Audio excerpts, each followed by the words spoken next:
السلام عليكم ورحمة الله وبركاته. جبت كمبيوتر جديد يا صاحبي ومش عارف تستعمل الماوس بتاعه.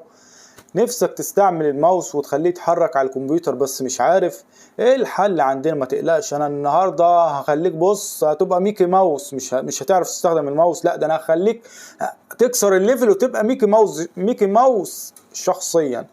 بص يا صاحبي، الماوس ده بيتكون من ايه؟ من بكرة اللي هي دي، ومن زرارين اللي هو ده كليك يمين وده كليك شمال.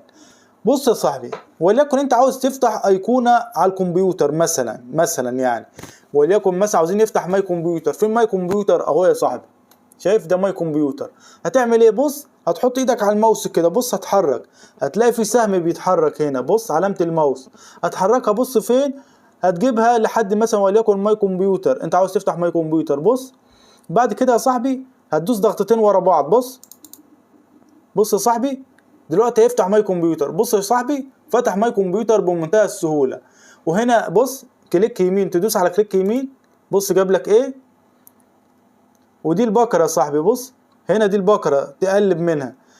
تمام يا صاحبي، بس لحد هنا نكون وصلنا لنهاية الفيديو. ودي طريقة استخدام الماوس يا صاحبي بمنتهى السهولة، وانت النهاردة بقيت ميكي ماوس. وما تنساش تشترك في القناة وتفعل جرس الإشعارات وتضغط لنا لايك للفيديو.